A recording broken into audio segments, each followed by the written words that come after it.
Hey everyone! In this episode, we recap our outdoor adventures so far this spring and early summer. We also discuss what plans we have as we move into the late summer and early fall. Yep, we sure do. We hear about our plans to hit the coastline and southern lakes, as well as our trials and triumphs in our recent outdoor endeavors. So, if you haven't done so yet, please make sure to follow us on Instagram and subscribe to the podcast. That way, you won't miss any of our outdoor stories. All right, thanks for giving us a listen, and without further ado, let's get into the episode.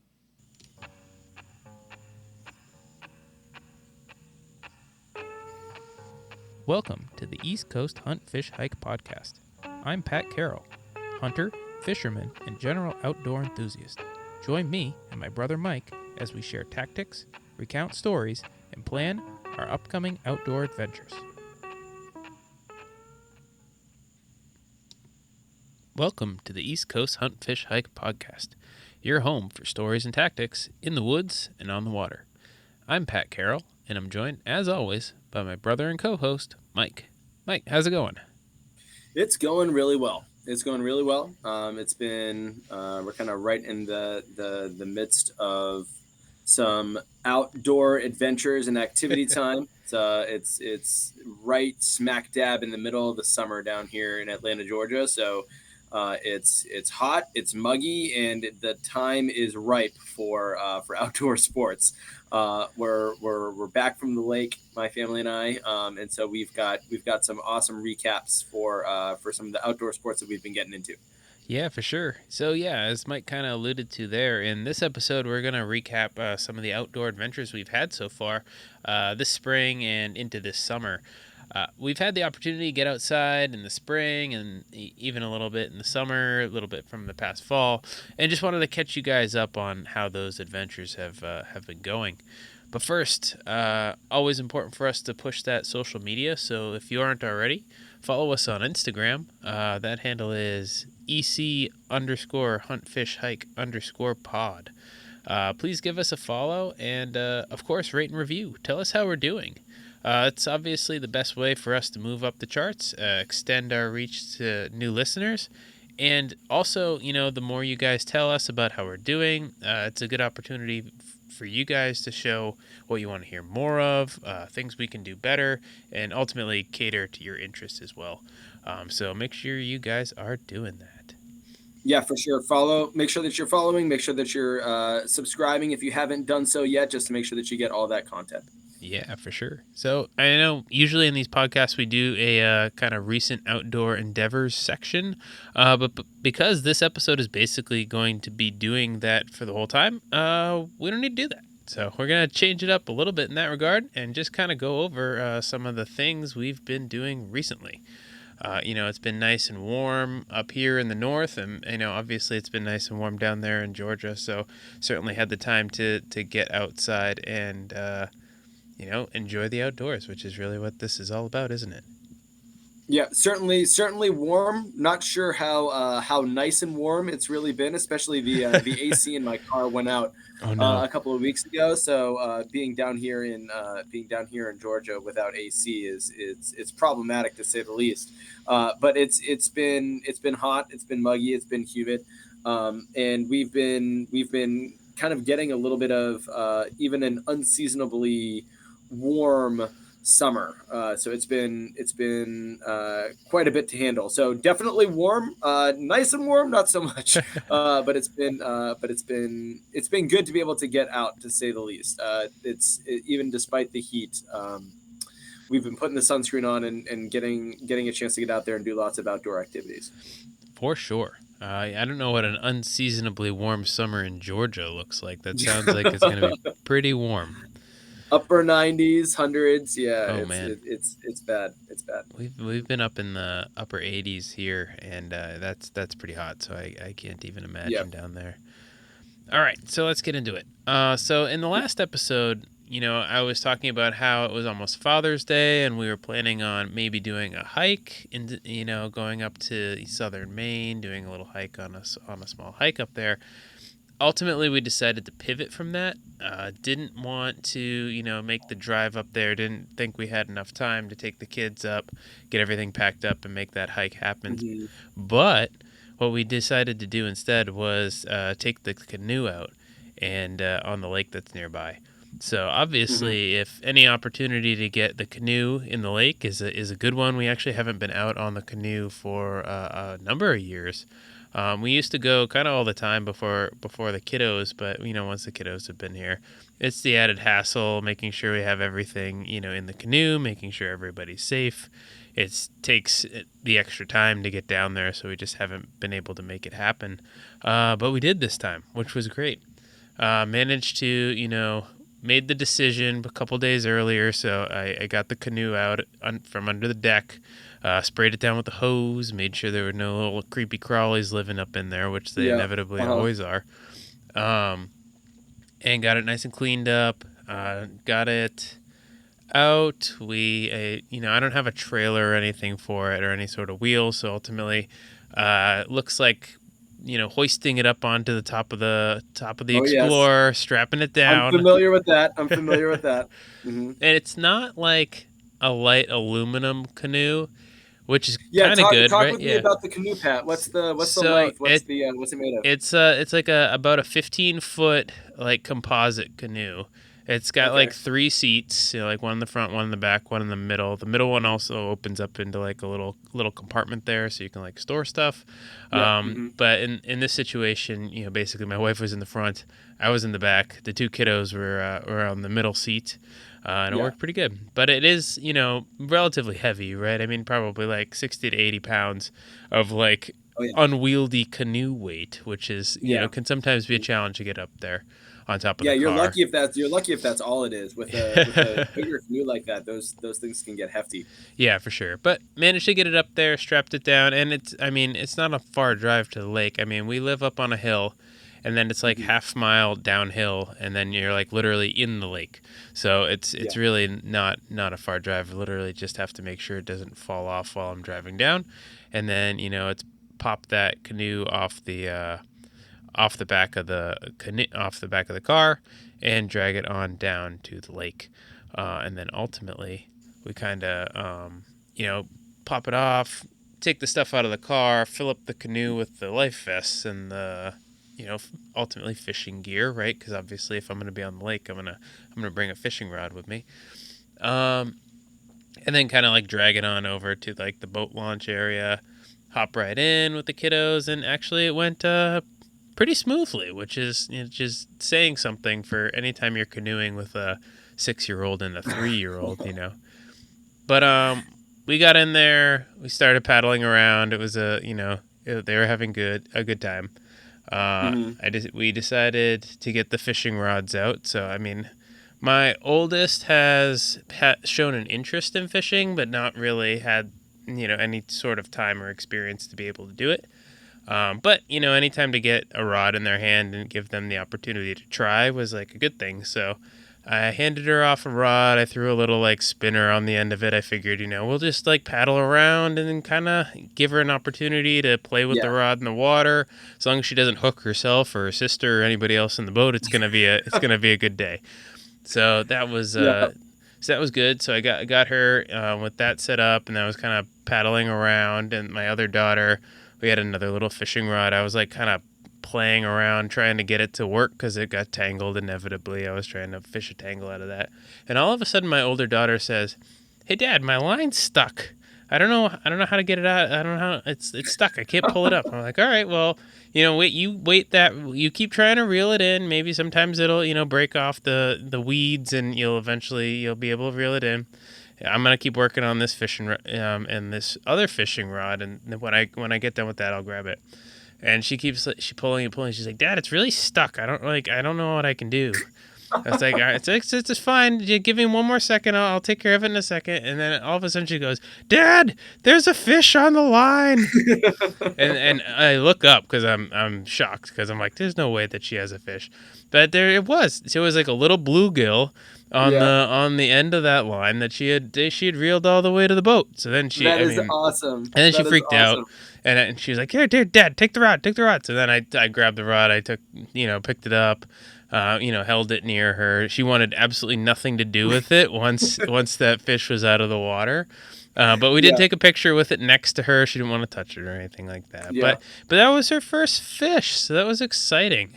It was a really good Father's Day present yeah, for me, for lack of a better word, and certainly a fun memory yeah. to have. You know, anytime you can instill a little extra fishing enthusiasm into the younger generation, I feel like is a good day. So Yeah, we and the fact that she reeled it all the way in entirely by herself, and that you only knew that there was a fish on the line when she had basically boated the thing, yeah when she had yeah boated the yeah thing all the way into the end of the line. I mean, that is awesome. I mean, that's so rare. I feel like in the especially for a first fish, like normally the you have like the years of helping them reel it in, but she yeah did it totally by oh herself. I yeah mean, granted, she misidentified the fish being on the line and thought that it was stuck, but I mean, at the end of the day, she's not hey entirely wrong. I mean, it was exactly stuck. It it was was just stuck in the fish's mouth. And so exactly. she ends up reeling it in entirely by herself, boats the thing entirely by herself. I mean, that's something that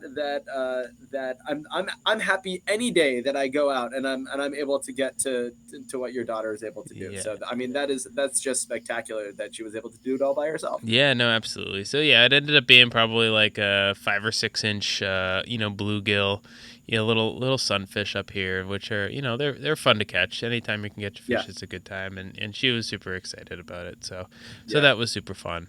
We canoed for probably another hour and a half, around the lake, and then the girls were like, "Okay, it's time. We can go back to the boat launch now." And we were like, "All yeah. right, well, we had fun. Keep it. Let's head out while everybody's still Yes, having a good yes. time." Which is Um, always so important. yeah, exactly. So head back to the ramp, packed it all up, came back home. I think we grilled or something for dinner. But it Yeah. was it was super fun. So that was Well, listen, as I'm listening to this story, Pat, there are a number of wins kind of like throughout this story process. The first of which is that you got the canoe up on the car, oh which yeah is not something that you can necessarily overlook. Now, I know from being at your house, I know how close the lake is to your house. It's a very short drive, but being able to get that canoe up onto your car and then from the car down to the lake, that's win number one. oh So you're yeah able to do that. I don't know if what it was that you were tethering it down with. For a while, I was using rope before I went out, and I was like, enough of this, and I actually got the latches. You have like the latches that you yeah. I have that yeah. I actually have ratchet straps, so they tie that thing down pretty yeah. good. Yeah. I ended up going to that after years of fiddling with ropes and stuff. I was like, enough of this. I'm getting the ratchet. So, but you got it up on the car. You got it down to the lake. Your daughter caught a fish, and then you were able to leave while things were still fun. I mean that right there, that's the perfect outing in my opinion. Oh yeah, no, it So really kudos to you for making it work. What a great Father's Day. no, it really was. It was a lot of fun, and yeah, no, couldn't have asked for a better Father's Day. Mhm. Oh, So I have kind of a similar story to kind of launch into some fishing stories. My 3-year-old, we went up to the lake. We were up there for a little bit of a shorter trip. If you've been listening to the podcast up until this point, if this is your first episode that you're listening to, welcome. If you've been listening up until this point, you've probably heard me talk most episodes about our family trip up to the lake, where it's kind of like a family reunion. There's like 22 people that are there. It's all my wife's side of the family. It's her family's lake house, and we'll go up there for anywhere from like 2 to 3 weeks. This year we were up there for like just a little under 2 weeks, I think. So we were no, maybe a little bit over 2 weeks. Anyways, it was around 2 weeks, and sometimes we're up there for 3 weeks. And just by the way that the summer ended up falling, and with some of the other trips and stuff that we were taking, we were getting up there a little bit later, mm, and so the summer lake trip, it was I knew that I was going to be wanting to get out onto the water as soon as I could, and this was our first summer lake trip with two kiddos. mm, We've got our 3-year-old, and we've got about to be turning 4, and we've got our 10-month-old soon to be turning 1, and so we anticipated the timing being such where it's like, yeah, about 2 weeks is probably going to be enough for us this year, just with both kiddos, and yeah, and it's a lot. And And so we kind of figured that the shorter trip was going to probably be the way to go. Now, I took a little bit of convincing in that regard. I always want to be up there for as long as possible, Mm-hmm. but my wife was probably accurate in saying that we should probably keep it to just the 2 weeks. Um, the sleep during those 2 weeks was awful. Oh We no. were all crammed into the same room, and especially that first night, it was we were up like every hour. So it was a really rough night. But I knew that I wanted to go fishing that first morning. And so, believe it or not, the first night was so rough, it was so brutal that I actually didn't get out there on the first morning. So I was Oh wow. disappointed. But my 3-year-old daughter was able to console me. She said that she wanted to go fishing the second day. So I was like, all right, we'll bring her out that second day. If you've been listening to some of our previous podcasts a couple of months ago, gosh, it must have been over Memorial Day weekend. My initial plan was to go out by myself fishing until my daughter woke up, and I got the text from my wife saying to come on back to the house, and I got my daughter and put her in the canoe, and we went out, and she caught her first fish. She caught her first fish. It was really me. She noticed the line, and then I was the one that reeled it in. And so this time it was actually the plan was for her to come out with me that next morning. So we got up very early. It's probably like 5:45. We were down getting into the water right around 6 o'clock, which is right when I wanted to be there. Um, we got to the point, which is kind of like right around the corner, maybe a quarter mile, maybe from the lake house, just kind of like right around to the point where I always start off my fishing. It's where I've had the most success, and of course I've got my daughter in the canoe now, so I want to if I want to catch a fish on my own, that's one thing. I definitely want to catch one when I have my daughter in the boat. So I'm trying to kind of like paddle to get us out there. And I had been having some success the last couple of times that I've gone, kind of like trolling right around this point. So I knew I wanted to get there with enough time, kind of before the sun was really up, to kind of give us as best of a chance as possible of being able to catch a fish. Mm-hmm. And so I'm kind of like making my way past it. We round the corner and we didn't catch a fish, and so the we kind of make our way into this little pocket. It's not quite a hole, but it's kind of like along a really steep grade, where where fish are just always feeding on this Mm-hmm. point, because it's going from the kind of like a depth of probably 20 feet up to kind of like the shallows against like a really steep, almost like rock wall. And I've had a lot of success catching fish there before. And so we finished kind of our trolling, and I didn't want to troll the entire point. I wanted to get some casting and retrieving in there. And so I found kind of a good spot to be casting my line, and maybe 5 or 6 casts in there. I ended up feeling a fish on my line, and so I was calling out to my daughter like, hey, look at the line, and she was all excited because the line's going down. And so I ended up reeling it in. And similar to what you're saying, Pat, I pulled it up. And it was a beautiful, like 11, 12-inch spotted bass. Oh Now, nice. she wasn't actually reeling it in. She was watching me and cheering me on, saying, go, daddy, go, as I was doing it. But I reeled the fish in and kind of like lifted up, and she wanted nothing to do with it. And I actually kind of like adorable. I might even get it framed. This picture of her like looking up and kind of half smiling, but like squirmishing and kind of like moving away from the fish that she wants absolutely nothing to do with. She's like disgusted by it. But it's a hilarious picture. But it's a beautiful like 11, 12-inch spotted bass that I caught casting and retrieving, which was important for me. I've caught a lot of fish recently, trolling, Mm-hmm. and that's awesome. That's fun. I'm never going to kind of poo-poo anybody with how it is that they're catching fish. If you're catching fish, you're catching fish. Mm-hmm. And I like trolling with like a kayak or a canoe or something like that. But it's how I've been catching a lot of fish. And because that's been how I've been successful, I haven't felt the need to be casting and retrieving as much. And it had gone a couple of months without me catching a fish, casting and retrieving. It had just been kind of trolling that I've been catching a lot of fish. And so I broke that drought with my daughter in the canoe, casting and retrieving. So that Nice. was really good. And of course, like we caught the fish, took all the pictures, got the hook out of its mouth, sent the fish back on its way. And I probably maybe cast another 9, 10 times before my daughter said, "All right, Daddy, can we go back to the lake house now?" And it's just all right, and so similarly, Pat, we might not have been out there for more than like 45 minutes or an Hmm. hour total by the time we were heading back. But I put the line in and I trolled back to the house, and I was just like, you know what? It's more important to me. 'Cause it was so early on in the trip. It was important to me to still leave when it was fun, Yeah. to leave when the fishing is still fun. And so we paddled our way back to the lake house, and she was so excited to go in and tell her family that she had caught a fish. I'm putting that in air quotes.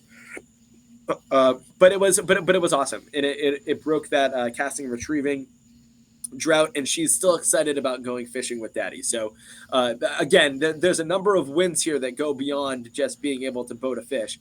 But it was a quick outing, and any outing that you get a fish, especially one with family there, it's considered a win. But we couldn't have been out there for more than like 45 minutes before we were heading back. But yeah, that's a similar story to your daughter. My 3-year-old quote caught one or no, noticed one at least while we were reeling it in. Hey, So you caught one while she was in the boat, so I mean, honestly, I feel like it counts, right? I yeah, mean, she was yeah, involved there, so yeah. it's And it's a she win. and she it's her fish as far as she's concerned, and as far as the picture goes, it's her fish. So we're not going to debate it. It's her fish. Yeah, for sure. Yeah, I mean, happy to hear that you've been able to get out on the lake a little bit. That's pretty Yeah, great. I unfortunately haven't had that many opportunities to get out fishing. I've really been limited to that one time plus a couple times after work, which yeah, are fine. Usually it's me after work at like in the heat of the day, and I'm like, I'm gonna go mostly for the sake of going. Clearly can't catch a fish from the couch, so I might as well, at least throw a rod in and see what happens. But I mean, it's certainly not a high probability kind of fish day. So yeah, I did manage to get out two addition. So the first time I went out, right, it was in the rain. Similar situation. I was like, oh, I need, I'm just getting out there to get out there. We'll see what happens. And I ended up catching fish. And I yeah. honestly think the rain Helped. was the catalyst in that situation, because I've been out two more times and I haven't caught any fish. Yeah, Um, but like the first time, this other time I went out after work, it was hot, mid 80s, sunny. Those fish yeah, are looking for cool water, which is going to be either in the shade where it's super weedy in this particular pond, or down deep. And this is like a tiny pond that I fish near my office. It's probably 200 yards, maybe 300 yards across. Like okay, it's really not like not you could almost cast to the middle from the side like yeah, that like that. Not quite. It's like probably a cast again to get to the middle. yeah, But like it's not big. So you yeah. got to imagine when it gets hot that body of water is going to heat up pretty Yo, for sure. substantially. Yeah. Uh-huh. So the fish are either going to go deep or they're gonna get to the shade. So first time I went, there was a couple other older guys who were fishing around too. They also were not having any luck. Just doing the same thing. Yeah. The pond is stocked for trout, so there are or were trout in there at one point, but Yeah. I've seen them, like, because you can sometimes see them kind of floating by like near the edges, but I've never caught one in there. So, Yeah. Uh-huh. but it's I got out there with that time, and then with no luck, probably fished for about 30 to 40 minutes, and then did something similar. I think either the week after or a couple weeks after, similar situation, very warm. Tried to go after some bluegills like around the edge. There were a couple Hmm. like kids who are like out from camp or their camp or whatever who are fishing as well, trying to catch Yeah. something. Nobody was catching anything. It was just too hot, and I Yeah. think that's probably the reason that nothing's biting, right. All those fish are sitting in a hot tub basically, and Yeah. not Hmm. not making it happen. So I think if I happen to have a Friday or an afternoon where I can get out there, I'm going to keep my eyes open for something that's either a cooler day, a cloudier day, or maybe another day where it's raining to like kind of bring Yeah, that temperature down and get those fish a little bit more active in there because that for sure. particular area I don't think is necessarily a winner once it gets warm, right? So. Yeah, the size of the body of water definitely is impacted more if it's a smaller body Hmm. of water that you're fishing in by that heat. And all it takes is a couple of days of 90-degree heat, and those fish are going to end up being lethargic, and they're not going to be as active. And it's one of those things where fish do like the like slightly warmer temperature, but it's like this threshold, and once you cross over into that threshold, it's like good luck, Yeah. and the I think that you probably found yourself in a situation where you're right, the water is just not in a place where you're going to be able to catch anything. A body of water like that, you might even have a little bit more luck going out like in the middle of the night Hmm. once things start to kind of like cool down and before they start to heat back up again in the morning, or like really really really early in the morning once things have kind of like once the fish are starting to feed right in the morning, you might have a little bit more luck. But going out during kind of that after work time when the water has had all of that time to be Hmm. that's had the sun beating down on it all Yep. of that all of Yeah. that time, it's gonna be tough to catch fish. Yeah, no, 100% agree. I think you're right. I mean, obviously the fish got to eat, right? So they're gonna at some Yeah, point they're gonna be mobile. But I think early morning or late at night when the water's had a bit of a chance to cool down a little bit would definitely be the would definitely be what you would need if you were trying to fish only in that area. So yeah. Hmm. for sure. But Mike, I know that you've done a little bit of kayak fishing recently, so I'd love to Yep. hear a little Hmm. bit love to hear a little bit about that. Yeah, for me, the lake in the summertime means kayak fishing, and it's what I love so much about outdoor sports. I mean, I love fishing and being able to kind of be in control of where I'm bringing that boat, getting out there in the early mornings, and being able to kind of paddle where it is that I want to go. It's what I love about the summertime. It's what I love about outdoor sports. It's what I love about fishing. And this summer was no exception, but it was altered certainly by the fact that we had two kids up at the lake house.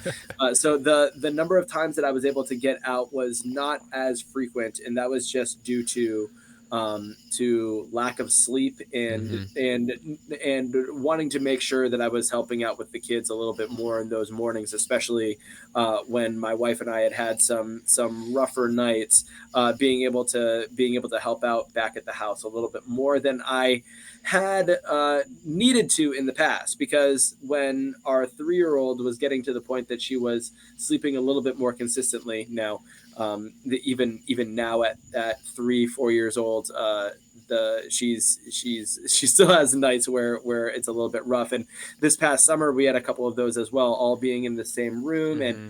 her brother was waking her up crying in the middle of the night. So like sleep was at a premium at the lake house. And Hmm. uh, but but at the same time, my father-in-law went out and bought two beautiful 8-foot single pelican kayaks. Ooh. Uh, so they're these sit on top, which I hadn't any experience with before. I had only been in like sit-in kayaks, and these were sit on top kayaks, and I Hmm. was I was at first a little bit hesitant.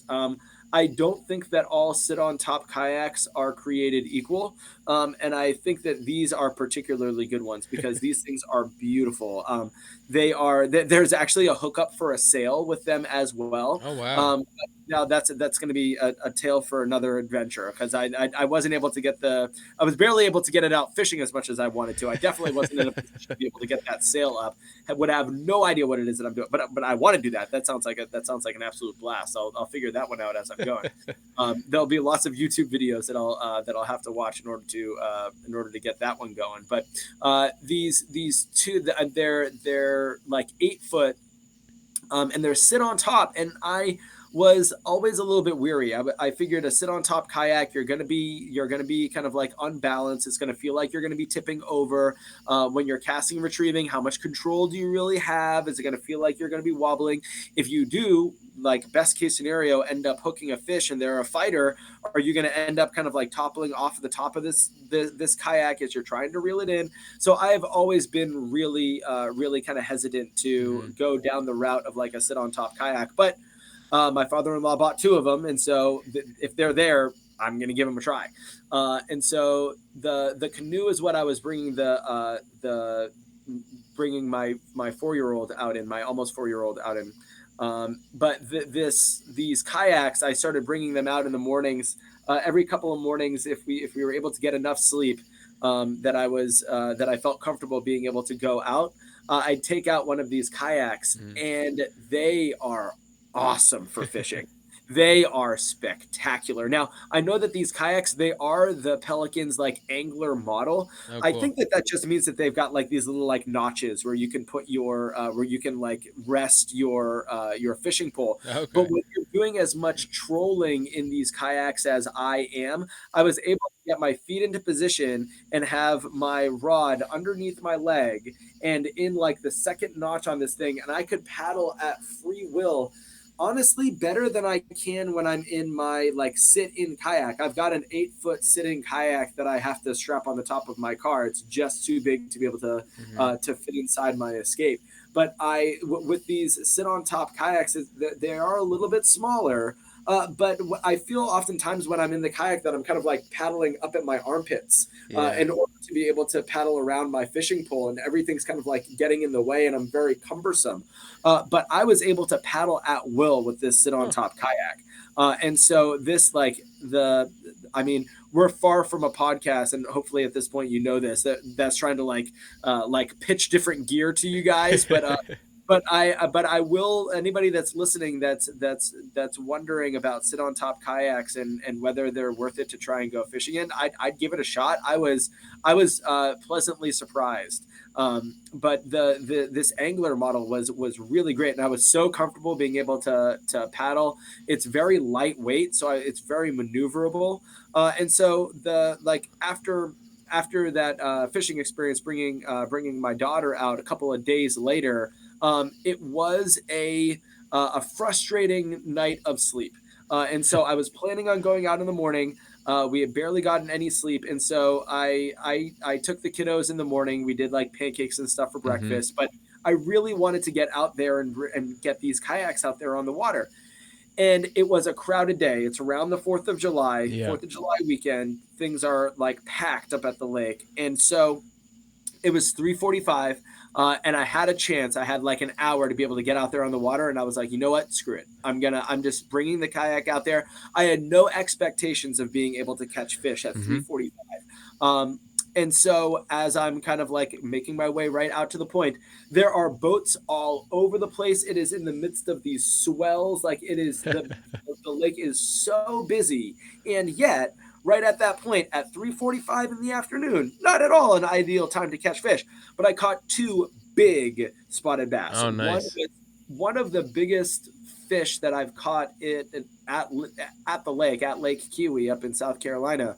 It must have been, I mean, it was 17 inches if it was an inch. It was a big spotted bass, and it was fat too. And it was, I mean, it was just this beautiful fish that I ended up catching.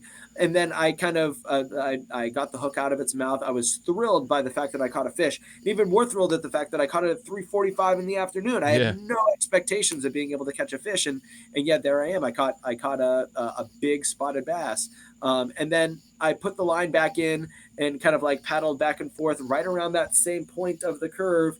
Didn't catch anything, and so I came back kind of in the like on a northward sweep. Hmm. I know this doesn't really mean anything listening at home, but the point is it's a northward facing point, so kind of like coming up and around this northward facing point again. I kind of maneuvered my kayak around, and I caught another big bass. This one Nice. wasn't quite as big. It was probably like maybe 14 or 15 inches. But I caught another big spotted bass coming around the exact same point. And Nice. at first I thought that it might have been the same fish. Yeah. but in retrospect, looking at pictures, the fin on its back was a little bit further down its body, so Hmm. it was definitely a different fish. But it was another beautiful spotted bass that I caught in the exact same spot. So a couple of days go by. We had another night without so much sleep, and so the next day, 3:45, rolls around, and I'm like, you know what? I'm gonna take it out again. I'm gonna take that kayak out again. This time it was after a storm. There was a storm that rolled through kind of like 3 to 3:30 or so. Hmm.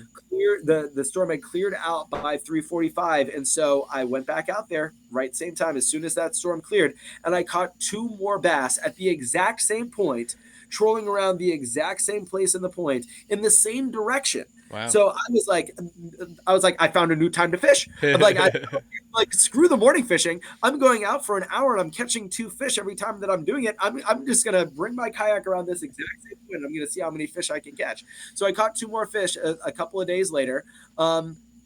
And then, a couple of days after that, I went to the same spot. It was after the holiday weekend, and it was at a different time, and I caught two more fish coming around that point.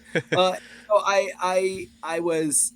It was the same direction, the same place at the point. Now it's at a different time. We're talking about maybe like 7 o'clock in the morning, 7:30 in the morning, and it's like I would go out there and I would catch two spotted bass.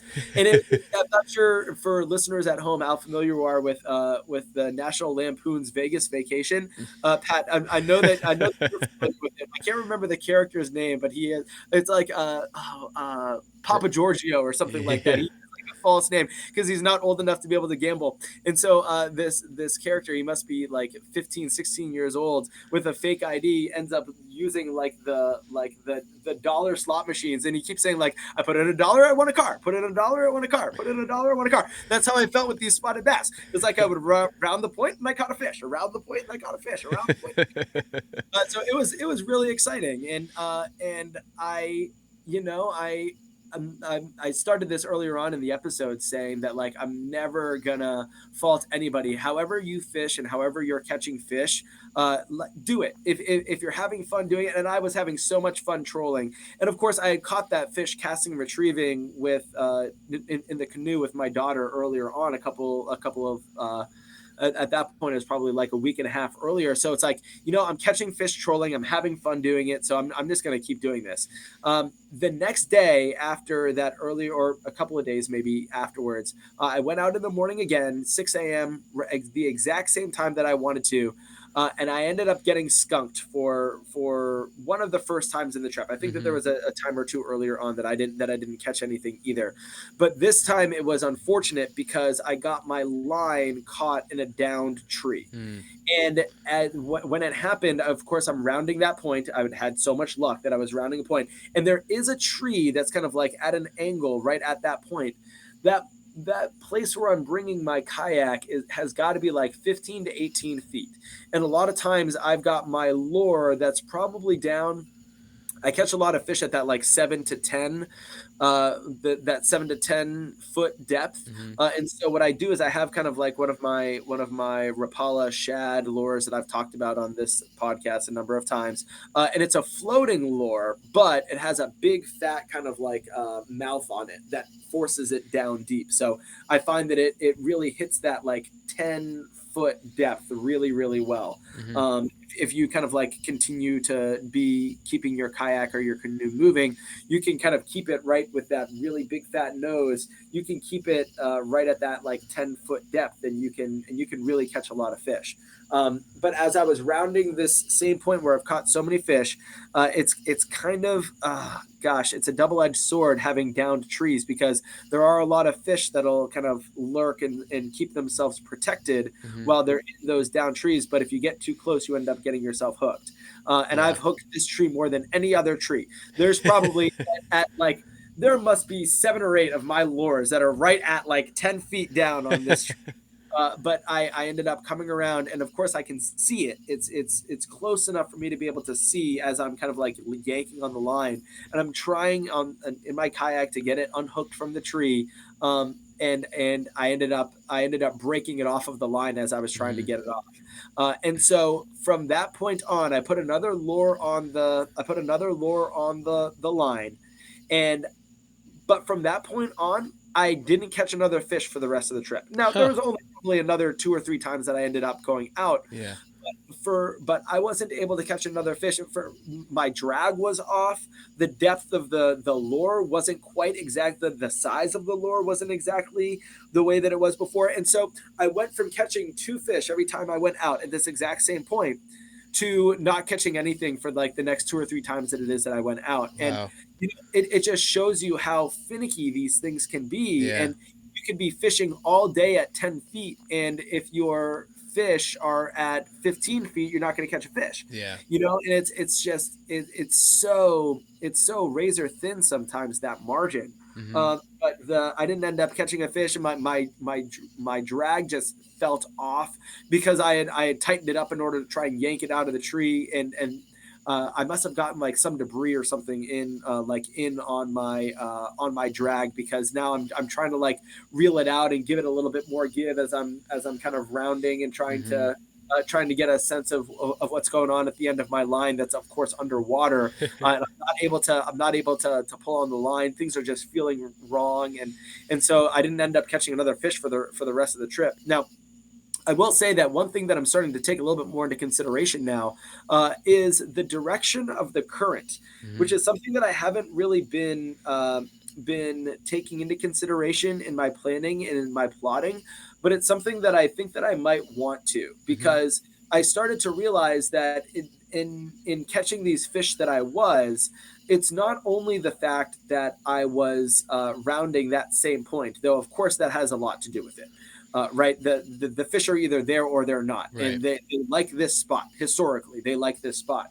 But what I started to realize is that as I was trolling in the direction of the current. Hmm. Now, the current in this lake, and at 3:45 in the afternoon, when the lake has been filled with boats and like wakeboarders Hmm. and knee boarders and everything. I mean, there's not much of a current that's going to be going in any which way. Yeah. But the earlier kind of like hours, there's enough of a current to be able to see it moving. And Lake Kiwi is a man-made lake that goes right up to Lake Jocassee. Hmm. And Pat, I know that it's been a little while since you've been up at the lake. I know that you came down to the lake house, and we took you out to kind of like the big dam. Hmm. Lake Jocassee is a much it's a natural lake, and it's a much deeper lake. Yeah. And so that dam goes up to kind of like where the surface of Lake Jocassee is, Hmm. and Lake Kiwi is much down, is further down than that, Yeah. kind of like at the bottom of a valley. Well, at the bottom of that valley, there were roads and houses and everything that got cleared out when they ended up Hmm. putting this man-made lake in there. And so it's wild, but like you can see on a fish finder, you can see where kind of like these roads and these highways. It's like highways of fish, because roads where it's kind of like where things were cleared out and the natural water there. And so these fish, believe it or not, they like to kind of like stay to these roads, and they like to Huh. stay to these different currents. Yeah. Now, the direction that they're swimming sometimes can be determined by whether the water is being pushed out of Lake Jocassee or being pumped back into Lake Hmm. Jocassee through that big dam. And so the lake house is close enough in the northern part of the lake to be able to be affected by the currents that are coming in and out of that dam. Huh. And so I noticed as I was fishing around this point that it was enough of a current on the way back up to the dam, which means that they were pumping water back into Lake Jocassee. They were Uh-huh. pumping it from Lake Kiwi into Lake Jocassee, that there was enough of a current, and I was moving with the current. Now, I think that that probably has the most to do with my trolling speed. Yeah. So that I think that it just put it at the perfect speed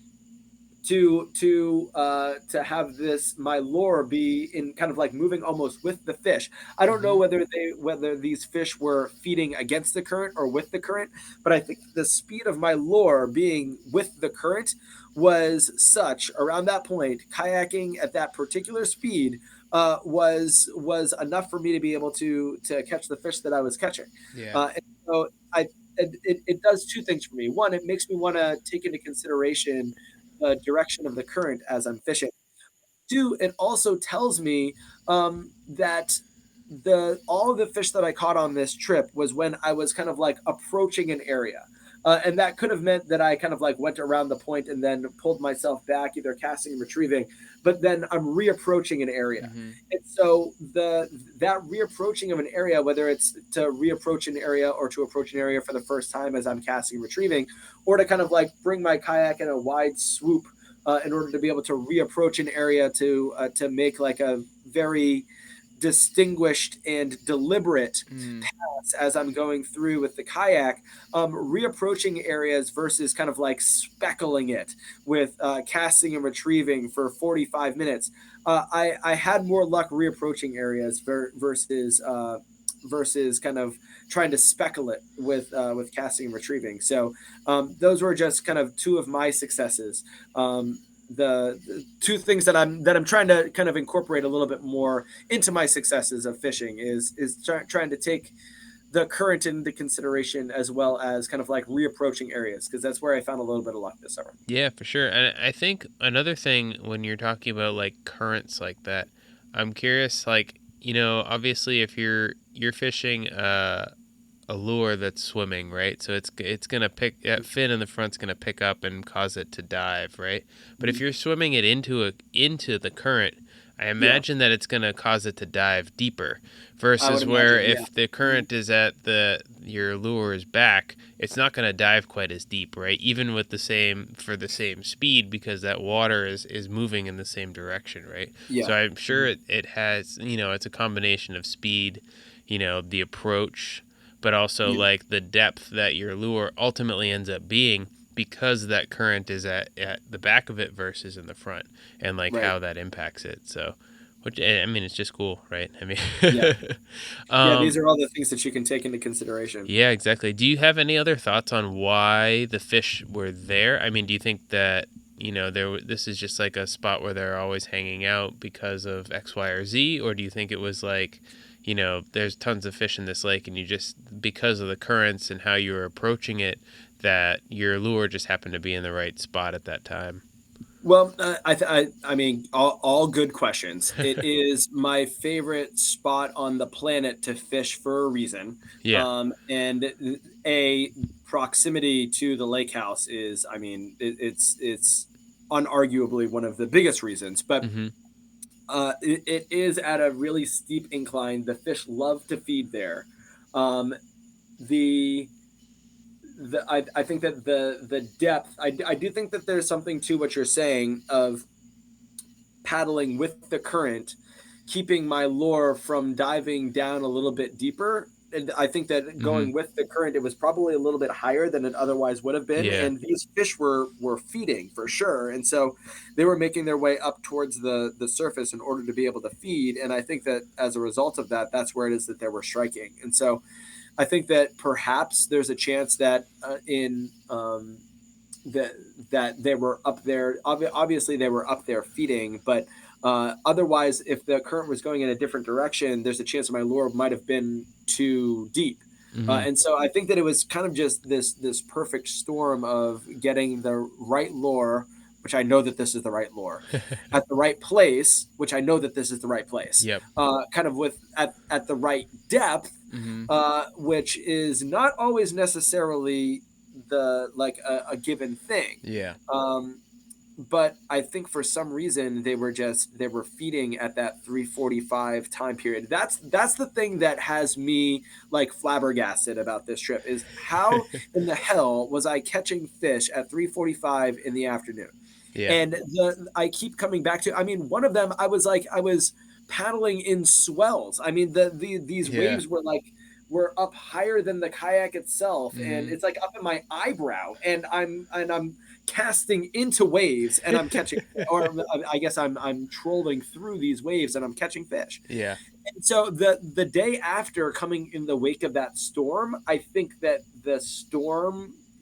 Yeah. the storm got rid of the boats, Mm-hmm. and so the traffic on the lake wasn't as busy, and so being able to get out there, I think a lot of the fish, when there's a lot of traffic, end up kind of like diving down deep, and they aren't gonna test that surface feeding where the feeding is best, whether all these boats are out there. The storm comes, ends up affecting the water temperature for sure. Mm-hmm. We talked about gravity grubs, and this spot that I'm fishing is right underneath some kind of Mm-hmm. like overhanging trees. So the fish want to be feeding up towards the surface there. But importantly, the storm clears out all the boats. Yeah. And so now the fish are coming up in order to, because they don't care that it's raining on the surface. And Mm-hmm. now it's ideal for them, and all the boats are gone.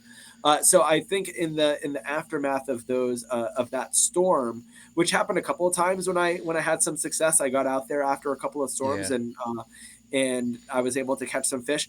But that first time when I was out there, like paddling through these waves, I don't understand, and it was a very humbling experience.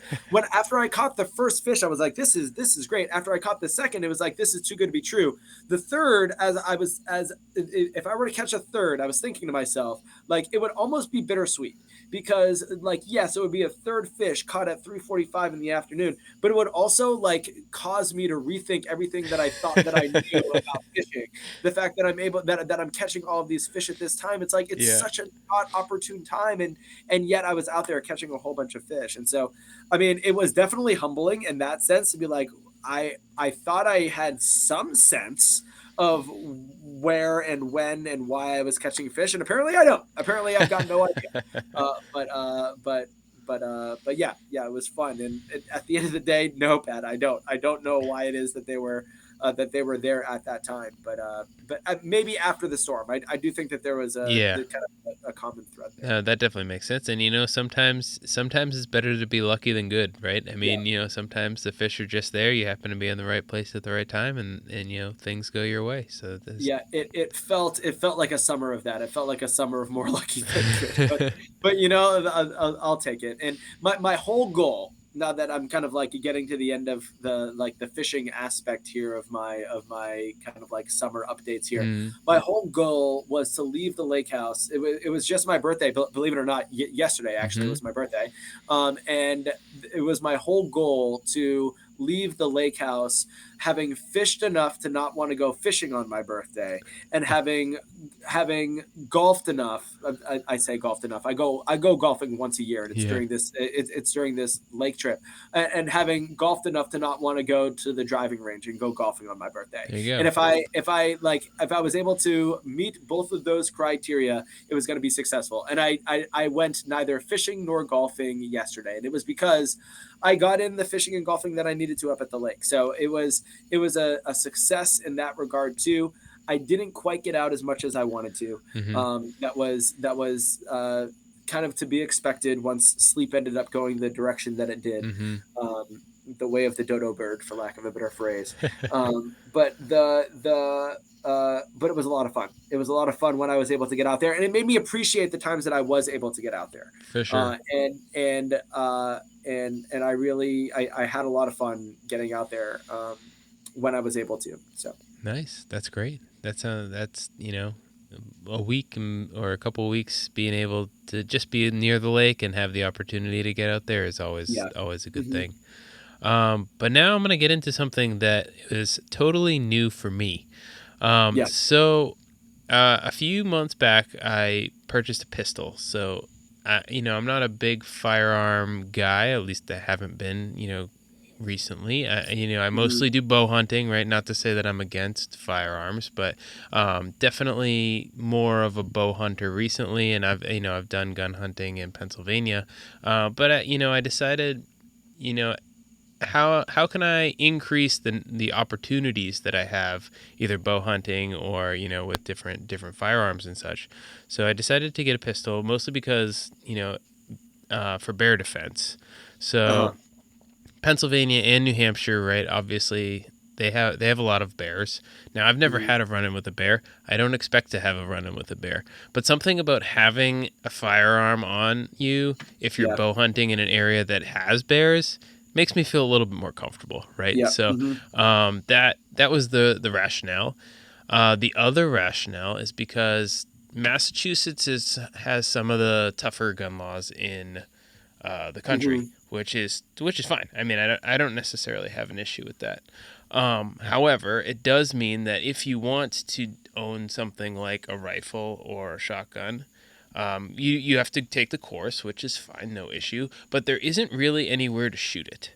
But you can't. Okay. There are, I think, two public ranges that you could go to that are limited distance, right? Indoor limited ranges. You don't have a long distance, and then other than that, you have to join a sportsman's club, which is also fine. I don't have an issue with that. But for joining most of these sportsmen's clubs, you need a sponsor. So it's like, okay, well, how am Hmm. I going to get a sponsor? I don't know anybody.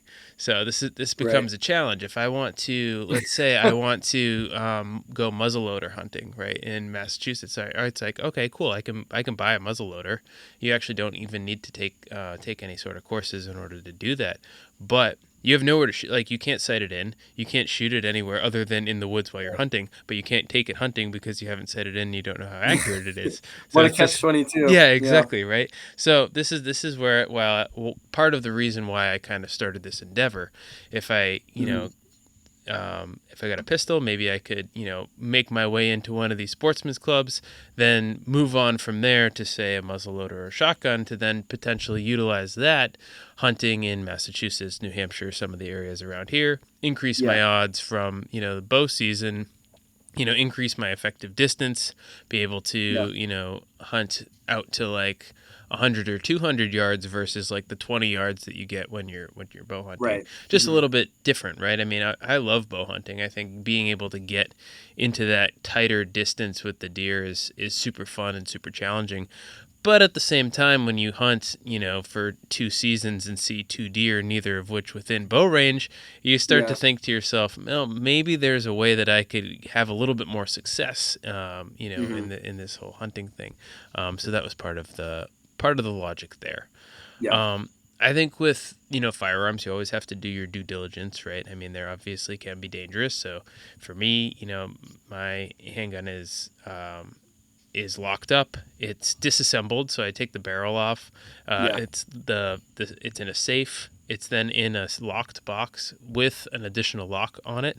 So Yeah. and the ammo is locked in a separate location as well.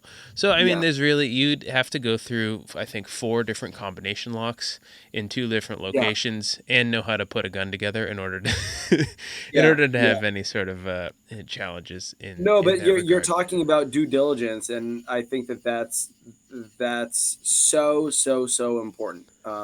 And it's I mean, we grew up in a family, Pat, where every day, every week when we would go over to our grandfather's house for Sunday brunch, there were rifle like cabinets. There Mm-hmm. were rifle like dressers that were filled with five, six, seven, eight different rifles, Mm-hmm. all from the hunting side of our family. And so we are definitely not we're not strangers to like being in and around firearms, but the due diligence aspect of it, I do think, is so important. And especially being a father, being a having like the kids at home, it is so paramount to be going through that aspect of due diligence. And I'm glad to hear that you're going kind of above and beyond in that regard too, because I do think that um, it's important to make sure that you're doing that. Yeah, no, absolutely. Couldn't agree with you more. I mean, ultimately, it is, probably the most important thing if it's something that you want to do, and being, handling firearms and so on and so forth. I Yeah, also think like firearm safety and like knowledge about that is yeah, something that people should be more familiar with. Like, hmm, I think there's a big kind of taboo around firearms, and I think that hmm, that leads to people not being educated about them. You know what I uh-huh, mean? Which is also a problem, right? So I yeah, think that the more that people can learn, this ultimately the safer everybody is, right? yeah. Which I think And is important too.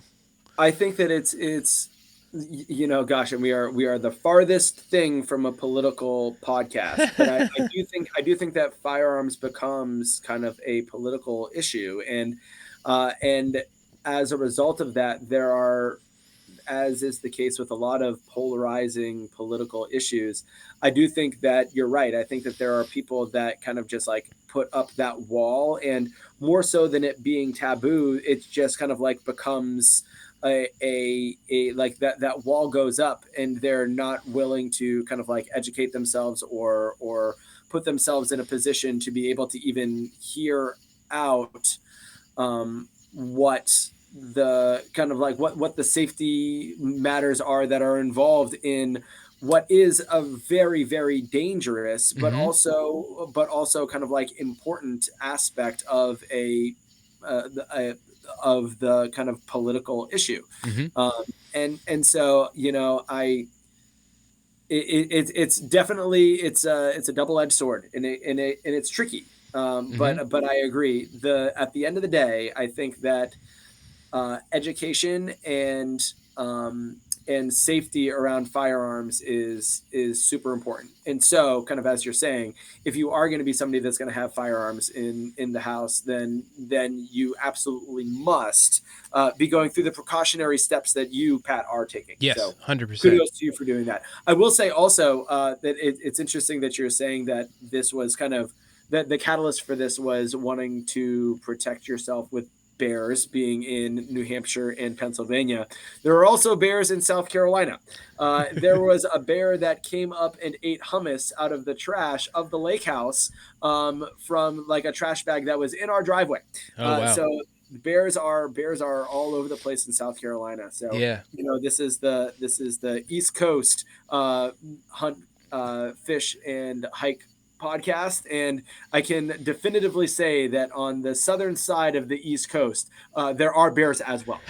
So those firearms will be protecting you not just up in the north, but down in South Carolina as well, because there's bears down here too. So, Absolutely. anyways, Yeah. I mean, ultimately, and it's part of it too. I think bears are going to become more and more of a problem as they become more and more. I mean, granted, black bears for the most part are basically giant raccoons. yeah, They really want to eat your trash, and they're gonna be a nuisance in that regard. But you don't want to have a run in with a black bear. I mean, they're obviously big and can be super dangerous, right? So I yeah, mean, that's kind of the catalyst in that regard. But yes, before we got into the whole, owning a firearm business, due diligence, obviously, with regarding safety, super important. The other thing that I also feel strongly is that if you're gonna own a firearm, you should be comfortable and proficient with it. Like yeah, you shouldn't just buy it and have it in the safe or have it locked away, and then all of a sudden you're gonna say, oh yeah, no, I'm gonna go and use that and carry it with me. Like that's a bad idea. Like yeah, you need to be familiar with it. You need to be able, if you're going to have it, you should be able to use it and be able to use it responsibly. yeah, Which is why I want to try and shoot on a like semi regular basis, at least to the point where I'm comfortable being able to use it if I mhm, did ever decide that I wanted to, let's say, carry it in the woods or whatever. But mhm, as I was saying, the only way to shoot it on a regular basis would be either A, drive 40 minutes to the nearest public range to be able to shoot it there and pay the range fee and for all the stuff over there, or find a way to join a sportsman's association. mhm, Now, there's a handful of sportsmen's associations in Massachusetts. Almost all of them you need a sponsor, which makes sense, right? They're not going to just let your average Joe off the street just like, yeah, no, come on, bring your gun, you just shoot it. yeah, Like, same goes for the same due diligence that we're talking about earlier, right? It's like right, making mhm, sure that people are being safe, that are going to be there shooting are going to be safe, right? So, one of the closest ones to my area has a different opportunity to becoming a member other than just being a sponsor, like finding a sponsor. okay, Now, usually, your opportunities for finding a sponsor is like you can go to like the Sunday breakfast or whatever. Sometimes they'll have like a yeah, game meal. You can go and like chat up some of the folks there, or they'll have like public shoots. So, like for instance, one yeah, that's kind of close by, they have a Sunday trap league. So you can go on Sunday and shoot trap. It's like, well, that's great, but I don't have a shotgun and I've never shot trap before. yeah, So it's not super super welcoming to somebody like me. I want to yeah, join, but there's no I man, can, yeah, right. So how do I learn how to do, like, yeah, sure, I could yeah, show up and be like, hey guys, I want to shoot trap. I've never done it before. I don't know how to do it. Can I borrow your gun? Like, yeah, who's gonna say yes, right? So there, this is the the challenge that I'm faced Yeah. with in trying to join one of these sportsmen's associations. There is another one that's close by, and they do what's called a bowling pin shoot. So this is Okay. a pistol shoot, right? They line up 5 bowling pins on a table, and you have 10 seconds to try and knock them all down, basically. So they It's like start. a carnival game. It is kind of like a carnival game, and you get to do this 2 times. You do this 3 times, and then you do like 2 rounds, so a total of like 6 times. You count up how many pins you knocked over, and you see like who did the best, right? So, and this particular sportsman's association that's nearby has an avenue for, instead of having us, like, they haven't been having as many people joining, and it's for this exact sponsor reason. So they have Yeah. a different avenue that allows you to become a member after you've gone to 5 sanctioned like shooting events there, right? So Oh, you go okay. 5 times, you get the signature of the person who's running the event, and then Yep. after you have your signatures, you go to one of their like intro meetings, and then that gives you an opportunity to join. That doesn't involve you soliciting folks from the Yeah. club and trying to Yeah. get them to be like, hey, can you be my sponsor, without any real like knowledge of what's going on. Yeah. So that's where we're at. So I decided, I'm gonna try this bowling pin shoot. I have a handgun. I can use that for this bowling pin shoot. Well, kind of. I've never shot any sort of pistol competition before, so Yeah. obviously that's a bit of a challenge. But we'll go and see how it goes. So I went to the public range. This is the one that's like 45 minutes from my house.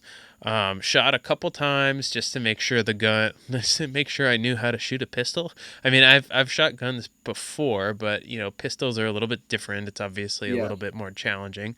So got an idea of what the gun was doing, and then went to the bowling pin shoot. So this sportsman's association is like probably 10 minutes from my house, so it's not too far away.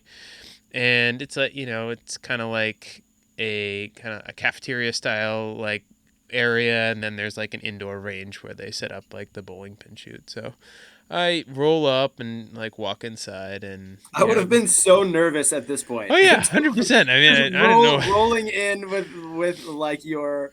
I'm sure you've got like your case and everything, and Yes, yeah, you're exactly. rolling in like, hey guys, I'm here to shoot some bowling pins. I'm Like, here to and shoot some I bowling would have pins. been beside myself with Never done anxiety. this before. Never shot any pistol before. So Oh my it was gosh. like, yeah, it was a trip. But I mean, I walk in, and it probably like 10 or 11 guys, all in their like probably their 50s, 60s, so older guys, all same, like the same, these evidently these same guys like shoot it happens every 2 weeks, so it's like always the same guys who show up every 2 weeks, so they're all kind of buddies. Mhm. And no, it was super welcoming. I told them, I had emailed with the guy who was running it first, just to let him know, like, hey, I'm new, I've never done this before, just Yeah. take it easy on me, basically. Yeah. Yeah. And Yeah. yeah, he was super welcoming. He's like, here, let me show you the range. Let me show you kind of how this works. You're gonna stand here. You're gonna load here. When you're done, make sure your firearm is open and with the clip showing facing this way, so that the range marshal knows that it's nothing's in there. You listen for the buzzer. You can shoot like this whole time, and yeah, it was super super welcoming. So which was That's cool. awesome. So it showed me around there, and then got ready for the event. There's only probably like 10 or 12 guys who shot. It was like $10 for non-members, $5 for members, so not like super expensive. Obviously, you're paying for like your ammo and stuff like that, so that becomes more expensive. Um, but it was cool. They gave you like a rundown of how the event's gonna be occurring. In this particular day, all the guys had decided that they were gonna, instead of shoot their normal like bowling pin gun, they were gonna shoot revolvers. So it just like decided that was what they were gonna do, because It's revolver day. yeah, pretty much. They had decided, I think, ultimately that they were more or less too good at the bowling pin shoot with their normal guns, so they were going to change it up and shoot something else. Obviously, I didn't know that. I have Yeah. the one gun, so Yeah. that was my one option. Yeah. But I mean, these guys were really good, especially some of the, they were knocking down bowling pins left and right, no problem. I walked in, and I was like, you know what? If I knock over one bowling pin, I'm gonna be super stoked. But and I did. Every frame of 5 pins, I knocked over at least one. And I think did like two on the first one, and one on the next, and like three on the next one after that. So I ended up Yeah. knocking down like an average of like half the pins every time. So, Yeah. which is cool. Awesome. I thought it was pretty fun. Yeah. Fun little thing to do. The And guys were it's letting welcoming. you it's letting you take steps towards kind of like another goal that you have, which Yeah. is getting yourself kind of with a foot in the door into what is otherwise sounding like an antiquated old boys club Yeah. kind of like a mentality here. But I'm glad to hear that it was welcoming because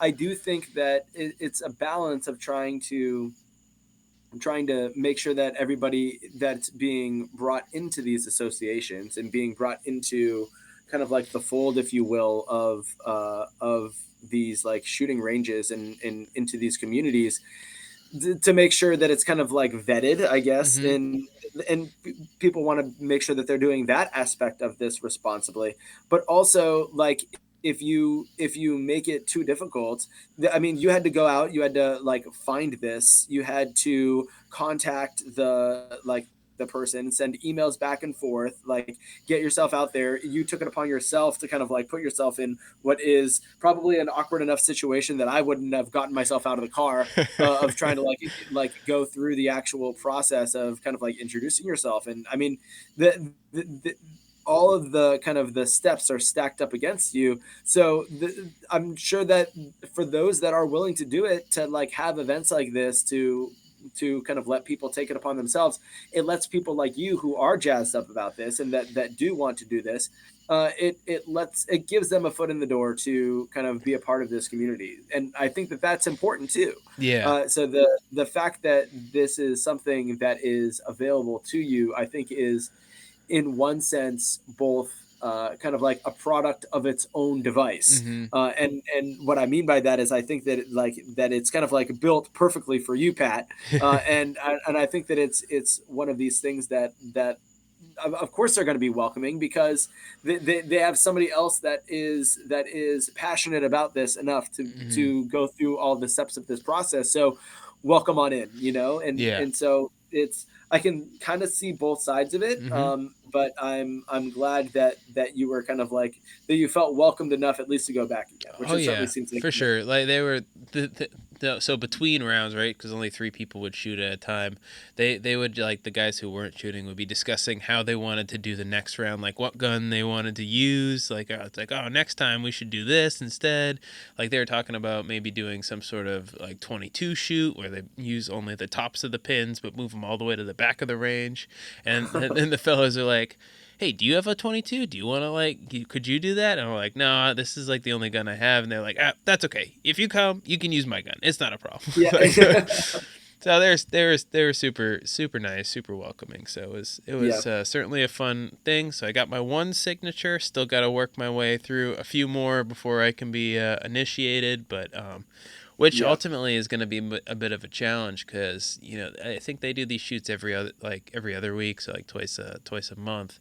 But by the time I get to 5 or even close to that, we're going to be in hunting season, and anytime Yep. that I have an extra day or an extra night, I'm That's not going to so use it true. to go shoot. I'm going to use it so I can go hunting. So this will Yeah. probably be something that trickles into the beginning of next year as I Yeah. continue to get those signatures on that page. So. Yeah, I'm no, that totally makes sense. Time is kind of your most valuable resource, and it 100%. goes quickly.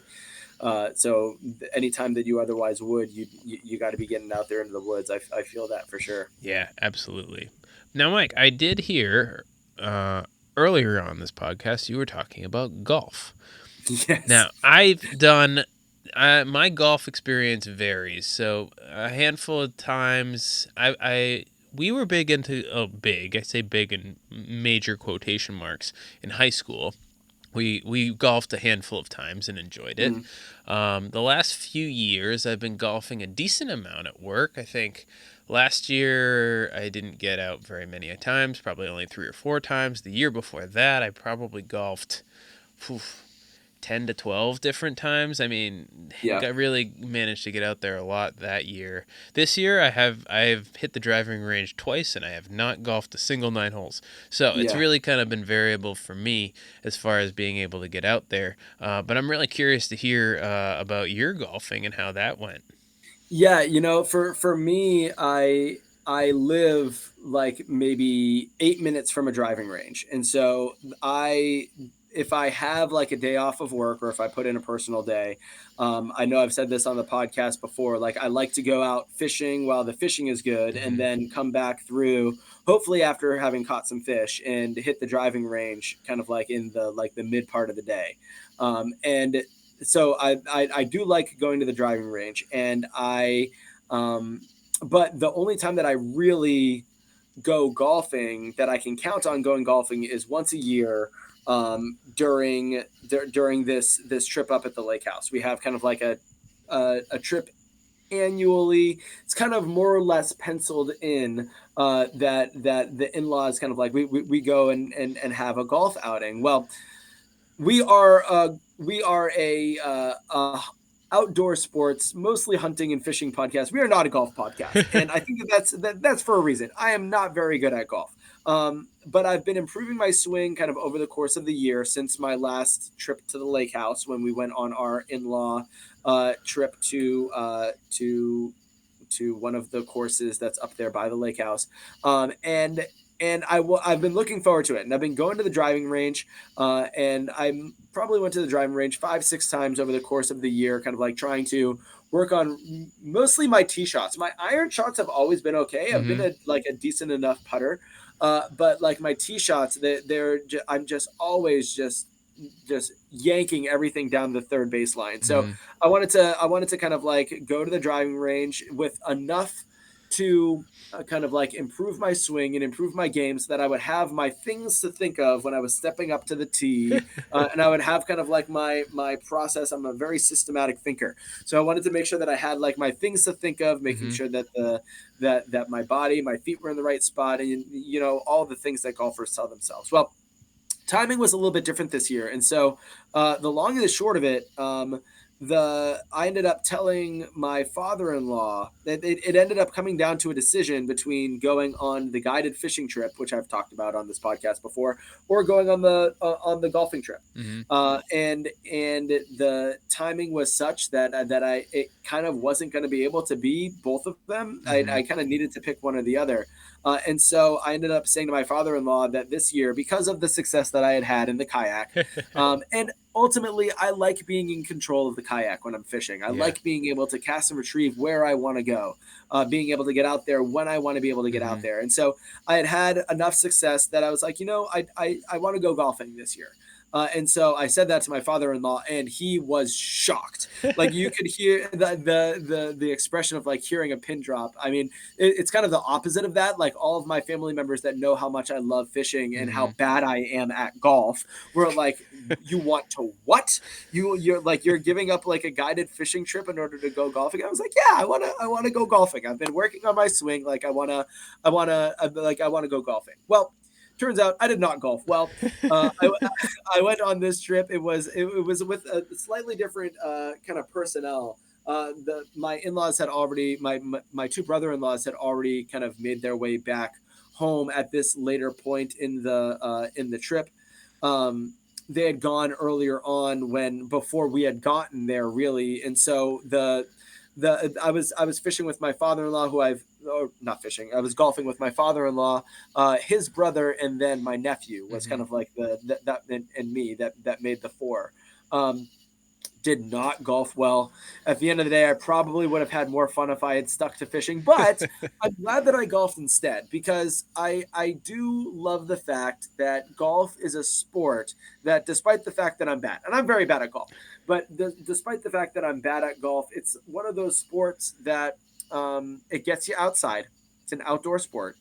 And you can always kind of, it's a lifelong sport, Mm-hmm. and it's an individual sport. And I can continue to go to the driving range and kind of like work on my swing and work on improving myself at a sport that's an outdoor sport that I enjoy doing, despite the fact that I'm not very good. Yeah. But I enjoy it, and I love that aspect of being able to kind of like improve. And I do know for me, like ideally, if I could just get out to like a round of 18 just by myself, that honestly would be kind of like the best way to go about it in order to kind of like improve my swing and improve my actual golfing, to be able to go out there by myself without kind of like all of the eyes, and thus all of the instruction that I'm getting from everybody and their brother, quite literally, who's out there kind of like watching my swing and giving me tips and pointers. I'll listen to it all and I'll try it all, but I'm just not a very good golfer. But I like the fact that it's something that I can try and kind of like improve as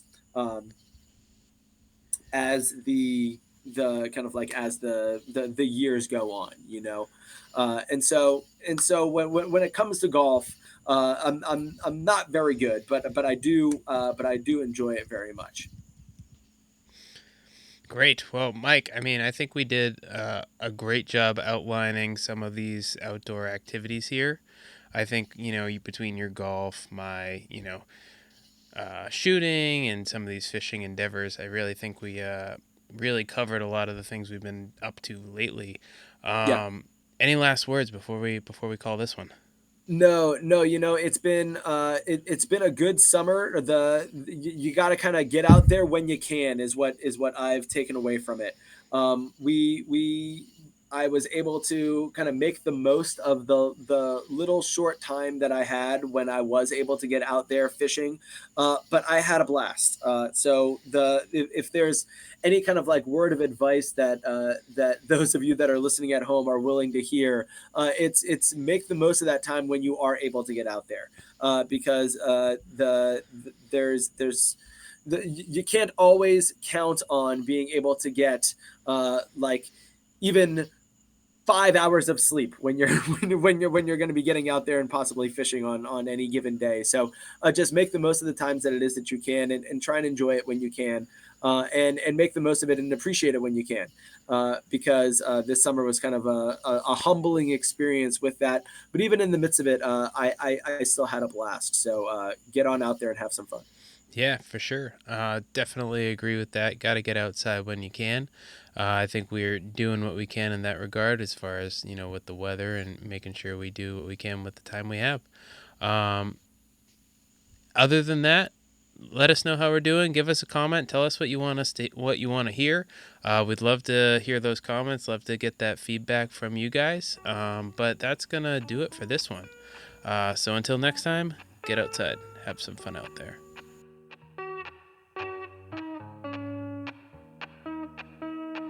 Thanks for listening to the East Coast Hunt, Fish, Hike podcast.